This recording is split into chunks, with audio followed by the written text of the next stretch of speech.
बारडोली में social media के जरिए एक नाबालिग लड़की को प्रेम जाल में फंसाया गया। प्रेमी के 3 दोस्तों ने भी नाबालिग को अपने प्रेम संबंध के बारे में बताने की धमकी। सगीरा ने बारडोली टाउन में पुलिस शिकायत दर्ज कराई। कुछ ही घंटों के भीतर पुलिस ने 4 हवसखोरों को गिरफ्तार कर लिया। 1 साल पहले बारडोली कस्बे में रहने वाली नाबालिग की दोस्ती सोशल मीडिया के जरिए बारडोली के जलाराम हुडको सोसाइटी में रहने वाले रौनक पांडे से हुई और दोस्ती होने के बाद रौनक पांडे ने सगीरा के साथ लगातार शारीरिक संबंध बनाए। हालांकि बात यही नहीं रुकी। रौनक पांडे ने सगीरा के साथ अपने रिश्ते के बारे में अपने दोस्तों को भी बता दिया, तो रौनक पांडे के 3 अन्य दोस्तों को भी सगीरा पर अपनी नीयत खराब की। सगीरा लंबे समय से रौनक पांडे के साथ रिलेशनशिप में होने से इन तीनों दोस्तों ने इंस्टाग्राम के जरिए सगीरा को फ्रेंड रिक्वेस्ट भी भेजी। 3 अन्य लोग भी सोशल मीडिया के माध्यम से सगीरा से जुड़ गए और बाद में कृष्णानगर में रहने वाले दीपेश तोमर नामक युवक ने बालिग को रौनक पांडे के साथ उसके संबंधों की तस्वीरें और वीडियो वायरल करने की धमकी दी और दीपांशु तोमर, शनि राजपूत और कुणाल पारेख ने भी इस नाबालिग को धमकाया और उनके साथ संबंध बनाने के लिए मजबूर किया। उसे तस्वीर वायरल न करने की बात कर मजबूर किया गया था। 3 चौंकाने वाली घटना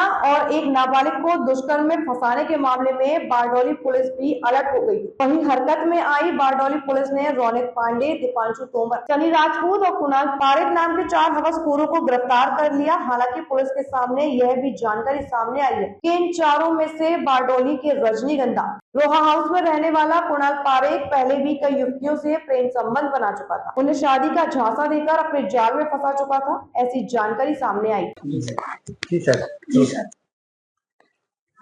कमनसीबे बारडोली टाउन पुलिस स्टेशन में बीएनएस અને protection of child sexual offence તેમજ એટ્રોસિટી એક્ટ મુજબ આજે એક ગુનો દાખલ કરવામાં આવેલો છે। તેમાં 17.5 વર્ષની દીકરી છે એને રોનિત પાંડે સાથે એકાદ વર્ષ પહેલા એ સંપર્કમાં આવેલ અને એની મિત્રતા થયેલ। મિત્રતામાં એનીને ભોળવી લાલચ આપી અને એની સાથે અવારનવાર રોનિત પાંડે બળાત્કાર કરેલ। ત્યારબાદ રોનિતના 3 મિત્રો દીપાંશુ, શનિ અને કૃણાલ એ પણ પોતપોતાની રીતે આને આઈડી ઇન્સ્ટાગ્રામ પર ફોલો કરી મિત્ર બની અને દીપાંશુએ પણ એની સાથે મિત્રતા કરી અને તું રોનિત પાંડે સાથે તારા ખરાબ ખરાબ ફોટા છે, તારા કોલ વિડીયો છે એ અમને બધી ખબર છે, અમે તારા ઘરવાળાઓને અને સમાજમાં તારી બદનામી કરી શકીએ એમ છીએ, અમે તને આવા ફોટા બધા વાયરલ કરીને, તો તું અમારી સાથે પણ શારીરિક સંબંધ બાંધ એમ કરીને એકવાર દીપાંશુએ તોમરે એની સાથે શારીરિક સંબંધ બાંધેલો અને શનિ રાજપૂતે પણ આ જ રીતે સેમ એમોથી ઇન્સ્ટાગ્રામ પર ફોલો કરી મિત્ર બનાવી અને શારીરિક અડપલા કરેલા અને કૃણાલ પારેખે પણ શારીરિક અડપલા કરેલા। એમાં 4 આરોપી રોનિત પાંડે, દીપાંશુ તોમર, શનિ રાજપૂત અને કૃણાલ પોતપોતાની રીતે આને જ્યારે જ્યારે બોલાવે ત્યારે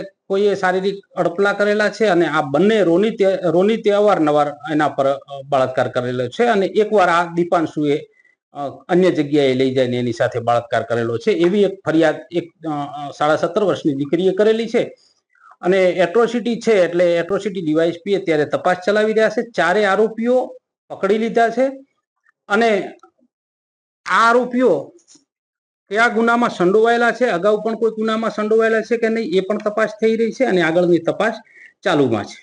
સાહેબ, આ લોકો જે પકડાયા છે, જે આખો ષડયંત્ર રચેલું કેટલા સમયથી ચાલતું હતું? એકાદ વર્ષથી આને રોનિત સાથે સંબંધ મિત્રતાના સંબંધ થયા અને મિત્રતાના સંબંધમાં સગીર દીકરી છે એટલે એને પ્રેમમાં ફસાવી અને એની સાથે શારીરિક સંબંધ બાંધ્યો। બાદમાં આ જે 3 છે એ આ રોનિતના મિત્રો છે એટલે સ્વાભાવિક છે, મિત્રો છે, અંદરો અંદર વાત કરી છે કે આ છોકરી સાથે મારે આવી રીતના પ્રેમ સંબંધ છે એટલે દીપાંશુએ એના ફોટા બીજા વાયરલ કરવાની બીક આપી અને એના ઘરે એની સાથે એકવાર ક્યાંક અન્ય હોટલમાં લઈ જઈને એની સાથે શારીરિક સંબંધ બાંધેલો અને શનિ અને કૃણાલ જે છે એ લોકોએ શારીરિક અડપલા પોતપોતાની રીતે આ ઇન્સ્ટાગ્રામ ઉપર એને ફોલો કરીને મિત્ર બનાવીને અડપલા કરેલા। ત્યારબાદ આ પોલીસ સ્ટેશને આવી અને સમગ્ર હકીકત જાહેર કરેલી અને એ બાબતે ફરિયાદ દાખલ કરેલી। સાહેબ, ખાસ કરીને કૃણાલ જે છે તે એક હિન્દુ સંગઠન સાથે જોડાયેલી વ્યક્તિ છે અને પોતાને શ્રીરામ સેનાના નામે ઓળખાણ આપે છે બારડોલીની અંદર તે બાબતે સાહેબ શું કહેવું છે? કુણાલ છે બદમાશ માણસ છે. અગાઉ પણ કોઈ પ્રેમ સંબંધ કરીને છૂટાછેડા લીધેલા છે. બીજી છોકરીને પણ પ્રેમ સંબંધ કરીને છૂટાછેડા લીધેલા છે એટલી મને ખ્યાલ છે. અને રામસેનામાં જે જોડાયેલ છે એ રામસેના લગભગ હવે અસ્તિત્વ નથી એનું એટલું બધું અહીં ધરાવતા. પરંતુ સ્વાભાવિક છે કે આ બધા અંદરોની મામલા છે એટલે કઈ એવા જાહેર બી નહીં થયા હોય ખાસ કરીને. પણ હવે આ ખબર પડશે તો કદાચ આ લોકો સંગઠનમાંથી કાઢી પણ મૂકશે આને.